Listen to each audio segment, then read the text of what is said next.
Bismillahirrahmanirrahim. Minggu yang lalu di pertemuan sebelumnya kita sudah belajar soal-soal bagaimana menyelesaikan praktek membuat kode program dengan Python. Nah, kalau dilihat di sini kita menggunakan ini ya, Python online compiler ya di sini. Jadi kalau kita menggunakan ini tinggal diklik aja, kemudian dibuka ini ya, dibuka. Nah, nanti kita akan diarahkan pada tampilan dari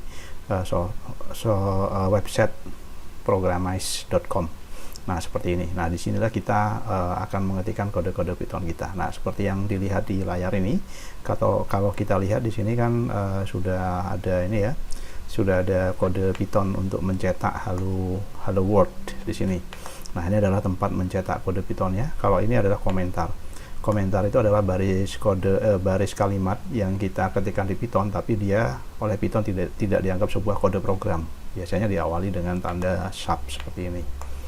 Nah, kemudian di sini adalah kodenya. Nah, yang biru-biru ini adalah reserved word atau kode Python. Kemudian yang di dalam tanda petik ini adalah dia string yang nanti akan dicetak oleh Python seperti itu. Nah, kemudian di sini adalah tombol untuk menjalankan kode program ini. Jadi kode program ini yang kita ketik dengan Python kalau dijalankan nanti hasilnya seperti apa? Nah, hasilnya akan ada di sini, di sebelah sini ya. Kemudian yang ini clear itu untuk membersihkan hasil dari kodenya ini. Ya, membersihkan hasil dari kodenya. Jadi kalau ini saya ketik, saya klik run. Nah, maka hasilnya adalah hello world. Jadi ini jadi teks ini. Nah, teks ini hello world kalau di running, nah itu hasilnya seperti ini. Jadi perintah print itu adalah perintah untuk melakukan cetak. Nah, cetak apa yang dicetak? Yang dicetak adalah hello world, hasilnya adalah ini ya, begitu. Jadi ini adalah situs programize.com. Ini adalah sebuah online compiler dari Python untuk mengetikkan kode-kode Python dan merupakan solusi bagi kalian yang di dalam komputernya masih belum berhasil untuk melakukan instalasi instalasi program Python dan PyCharm. Tapi kalau sudah punya PyCharm ya, tinggal dipanggil aja. Nah, ini PyCharm seperti yang sudah kemarin pernah Pak Guru demokan ya. PyCharm.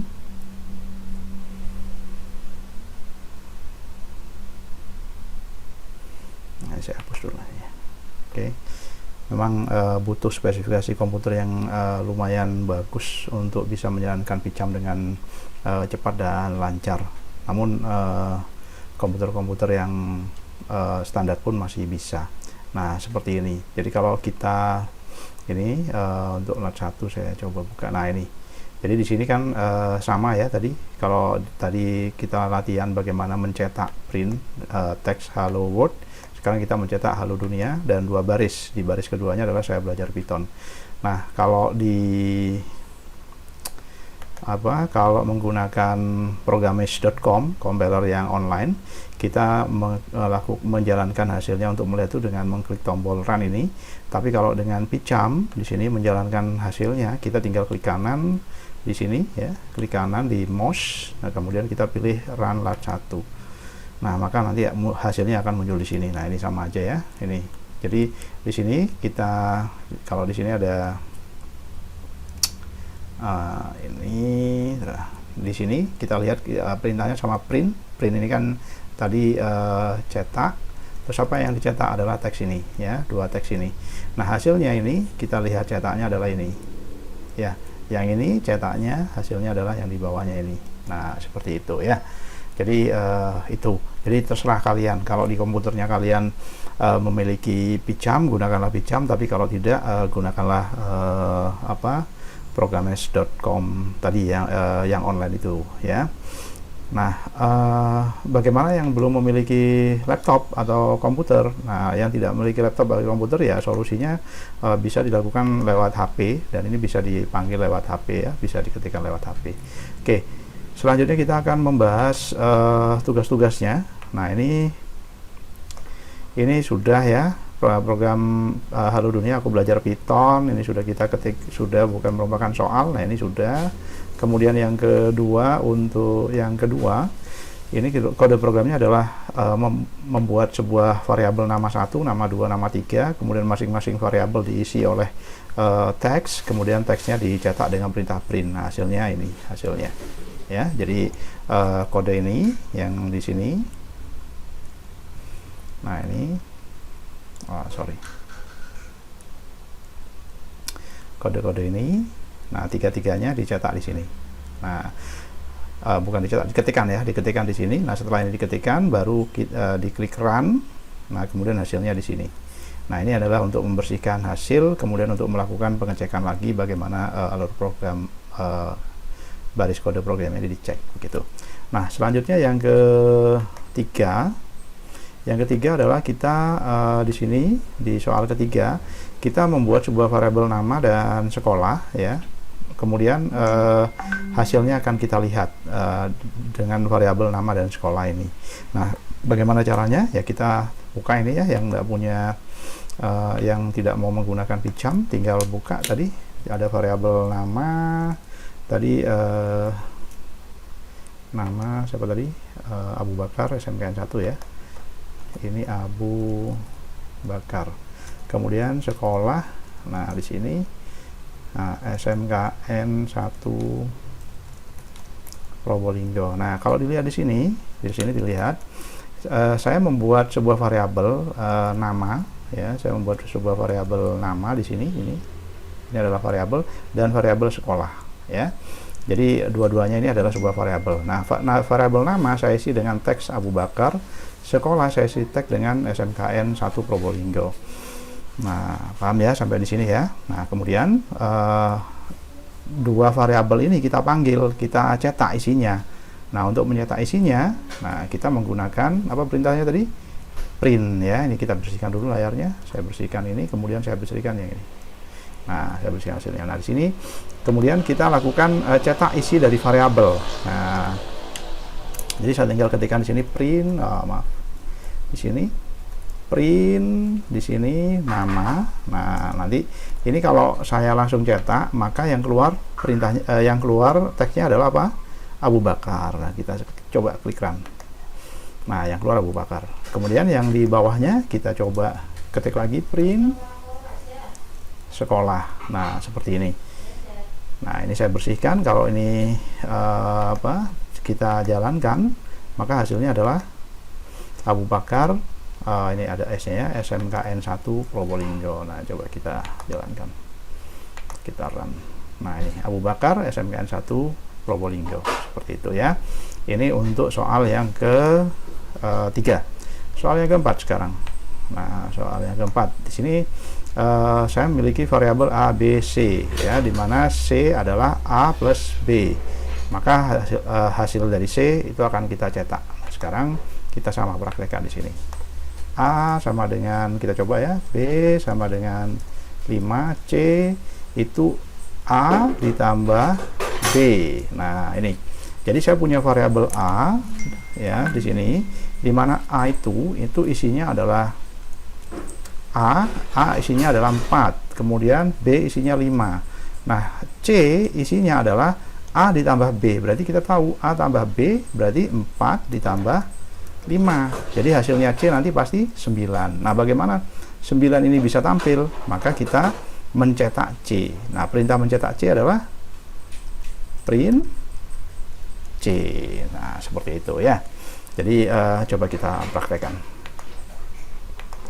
Oke, di sini berarti print. Nah, seperti ini C. Nah, ini gimana hasilnya? Kita coba. Oke, kita klik run. Nah, hasilnya 9 ya. Jadi itu untuk soal yang keempat. Sekarang soal yang kelima. Soal yang kelima,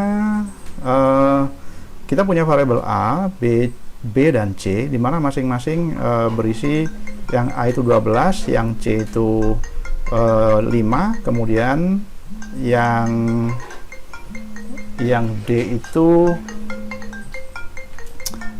C plus B ya, C plus B. Nah sekarang kita coba praktekkan. Nah ini langsung aja A, B, kemudian yang C adalah C plus B, yang sini C plus B. Nah sehingga di sini kita C plus B ya. Oke, A plus B, A plus B. Yang ini tetap A plus B. Yang ini di printnya. Nah, berarti di sini kan nanti C itu sama dengan A plus B, kemudian hasilnya C ditambah lagi dengan B, dengan ini. Sehingga ini kalau kita jalankan, ini coba saya clear, kemudian saya jalankan. Nah, hasilnya ada 14. 4 tambah 5, ya, itu kan 9. Kemudian 9 ditambah B. Tambah B adalah 5, berarti 14. Ya, seperti itu. Itu untuk soal yang ke-5. Soal yang ke-6. Nah, soal yang ke-6, kalau soal yang ke-6 ini hasilnya adalah salah ini. Ini hasilnya pasti error. Error. Kenapa error? Karena kita punya variabel A isinya 12, A-nya kecil ya, B 5, C A tambah B, kemudian print C tambah A. Nah, C adalah sebuah variabel, dia dilihat C isinya adalah A plus B ada. Kemudian tambah A huruf besar tidak ada di sini. Nah, sehingga ini kalau dijalankan pasti Python bingung, A besar ini apa isinya. Nah, coba kita praktekkan. Nah, ini, nah kita isi ini, ya betul ya. Oke, sekarang kita coba jalankan ya. Nah, pasti error. Kenapa? Karena A di sini nama sebuah variabel di mana A nggak ketemu di sini. Ya, A itu berapa? Nah, kalau A misalkan kita tambahkan di sini, nah misalkan A di sini sama dengan 2, maka ini hasilnya nanti tidak error lagi. Nah, hasilnya 11. Berarti A tambah B, 4 tambah 5 itu adalah 9, kemudian ditambahkan A isinya berapa? 2, berarti 11. Seperti itu. Gitu ya, itu untuk nomor 6. Sekarang nomor 7. Nomor 7 ini adalah kita akan membuat sebuah inputan, yaitu menginputkan nama yang tipenya string atau teks, kemudian nama yang kita inputkan itu ditampilkan ya. Jadi kita ketikkan di sini ya, kita bersihkan dulu. Oke, kita ini buat variabel A. Ini variabel itu bisa sembarang ya, kita bisa isi nama di sini. Nah, str. Nah, ini input. Nah, masukkan nama. Nah, seperti itu. Kemudian di bawahnya, nah kita nanti diminta untuk memasukkan sebuah nama, kemudian nama yang kita masukkan disimpan dalam variabel nama. Nah, variabel nama ini kemudian akan kita cetak gitu ya. Jadi nama ini nanti isinya adalah apa yang kita inputkan lewat keyboard. Nah, sekarang kita masukkan print, kita panggil ya, print. Nah, ini nama Anda adalah, nah seperti ini, kemudian saya klik, saya koma, nama saya panggil di sini. Nah, seperti ini. Ini kalau kita jalankan hasilnya. Nah, masukkan nama Anda, coba saya masukkan Anton. Oke, saya tekan enter. Nah, nama Anda adalah Anton. Kalau ini saya masukkan nama Rudy misalkan. Nah, kemudian saya tekan enter, nama Anda adalah Rudy. Jadi menyesuaikan dengan inputan yang ada di yang kita masukkan lewat keyboard. Itu untuk soal yang nomor 7. Sekarang nomor 8. Nah, nomor 8 sama ya. Jadi kita akan memasukkan sebuah variabel nama, inputan, jenis kelamin inputan, alamat juga inputan. Kemudian kita mencetak baris kosong 2 kali, kemudian nama yang sudah kita masukkan itu kita panggil, kemudian jenis kelamin yang sudah kita masukkan kita panggil, alamatnya juga kita panggil ya. Gimana? Nah, kita coba di sini jalankan. Oke, ini kita bersihkan. Nah, kita coba ketikkan ya itu ya. Apa ini? Seperti komponennya adalah nama, Jenkel, alamat. Oke, kita sebut nama di sini, biarkan nama. Kemudian Jenkel, jenis kelamin ya. str input, masukkan jenis kelamin. Nice. Jenis kelamin, nah seperti ini. Kemudian alamat str input, alamat Anda.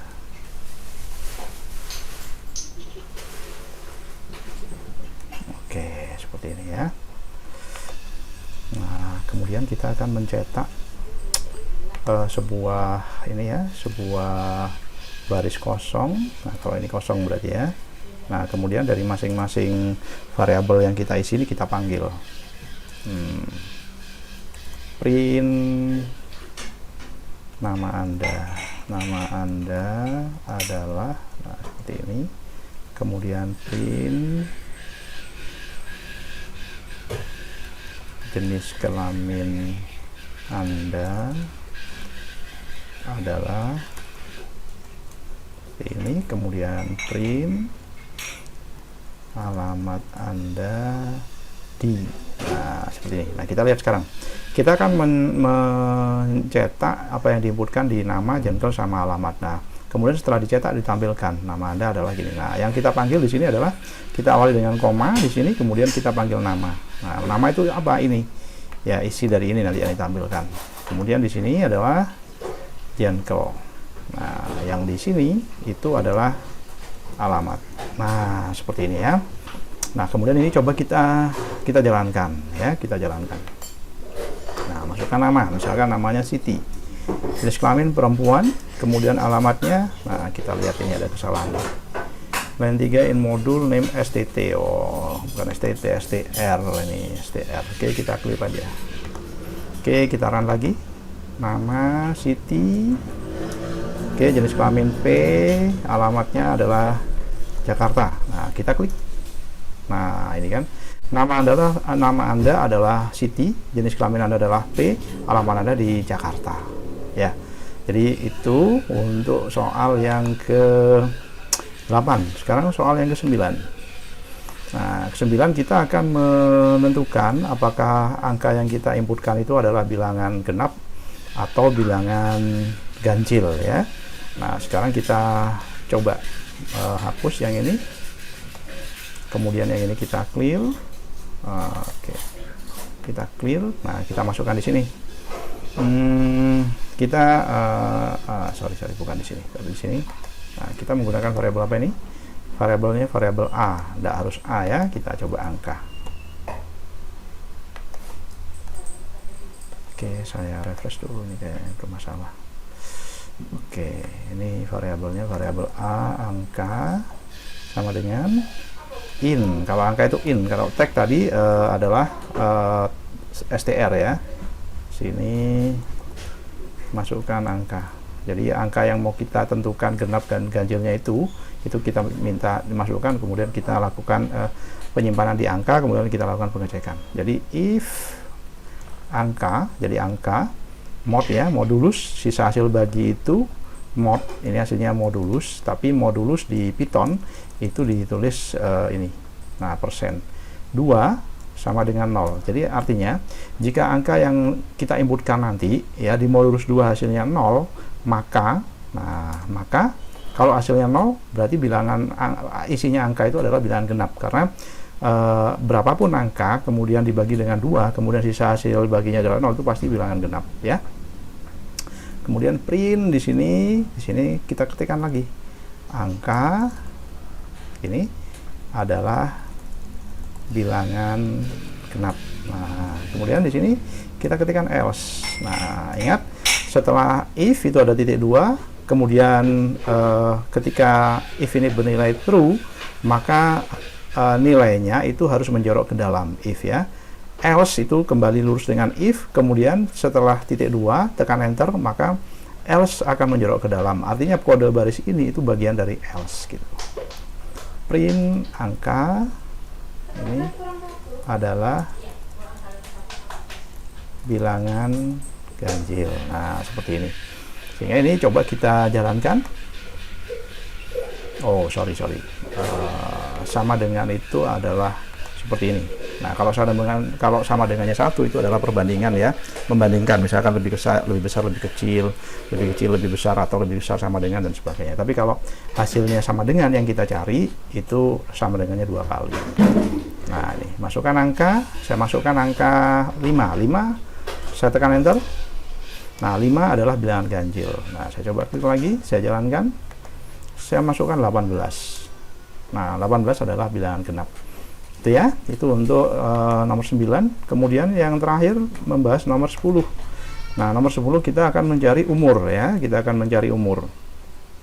Umur itu tahun lahir kita mengurangi tahun saat ini. Itu umur ya. Jadi kita coba, kita bersihkan ini dulu. Kemudian kita hapus. Nah, kita masukkan tahun di sini. Input, masukkan tahun lahir Anda.